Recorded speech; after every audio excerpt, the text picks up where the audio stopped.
Hi, welcome back. So, where did I leave you? I got very excited when I visited Helen, and rightly so. But I got home and in the dead of the night realised this is going to be massive. I literally cannot do this on my own.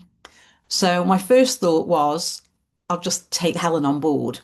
She's kind of been with me for is embryotic stage the right phrase? I don't know, like pulling the ideas together. And she was equally as excited as I was. But Helen isn't local to me, so she lives probably about 55 minutes away. And I know you can do things over Zoom and Teams and all the rest of it, but I do like face to face. I think there's just something special about that in-person vibe. And Helen is incredibly busy. So she's got a couple of businesses herself. She was relaunching something at the time that we were having a conversation. So I knew she was up to, if not getting close to capacity. So I was like, no, although Helen gets me, supports me, she's an amazing mentor and business person.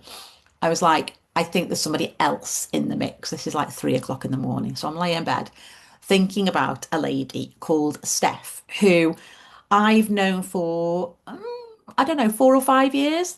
Steph founded a local charity. It grew really big, helping families that were low income and struggling alongside her daughter. So they built this charity, and I've always had a lot of respect for Steph and her family and her values.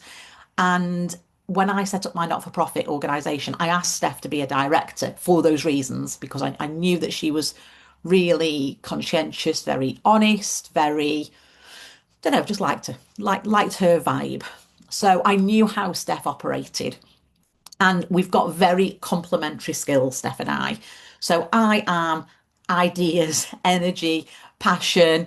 Oh, shiny thing. Like that's me. Um, I know everybody says they're undiagnosed ADHD, or, there's a claim that everybody says that anymore. But that's definitely my kind of style of love the change, love the creativity side of things, my teaching hat on. I can be a bit strategic, but generally I am pretty excitable. I'm poppy energy.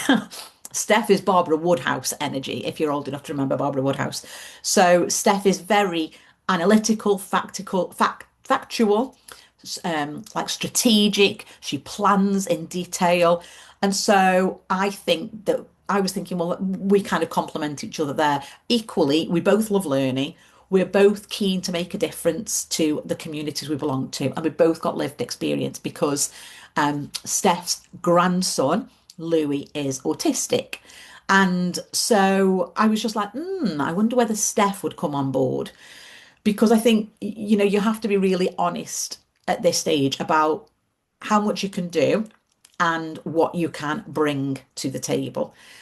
And I knew strategy isn't it's not my strength. I can do it. You can't be a teacher for 20 years and not be strategic in terms of long-term plans, medium-term plans, a lesson plan, guiding 30 children from A to B. That does require strategy. So I'm not dismissing that I've got those skills, but it's not the stuff that lights me up, and it's not my strength, if you like. So I just thought I'm going to have a conversation with Steph. And obviously it's scary doing it with somebody else because it's my baby, it's my idea, I can see it in my head the way that I'm going to deliver this, the way I want it to look. And then you're facing sharing that with somebody else. So it's a little bit daunting and a little bit don't know, yeah, a bit I was nervous, definitely, but I wanted to do it right. I knew I wanted this to be done properly. I knew it needed to have really good, solid, strong foundations. And for the first time in my life ever, I was willing to slow down on a project a little bit. I'm always somebody that wants to run before I can walk, always. But this time, I know that that's where the power lies, is getting those foundations really solid. And I believed that Steph would be the person to help me do that. It's the same with parenting. If you get your foundations right, then you hope the teenage years are a bit easier.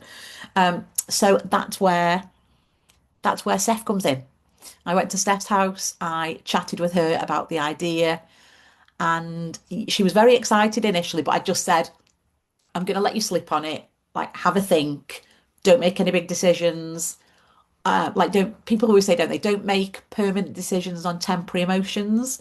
And I like that. So, and even if it's excitement, you can sleep on something and think, actually, I'm not in the right place for this, or this isn't the right time for me.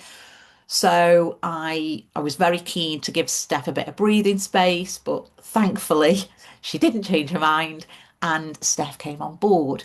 And at this point, I'm going to let Steph introduce herself to you. And you can see my co-founder. And from there, hopefully, we'll be doing a little bit more together and you can see how our journey shapes up together. The journey continues.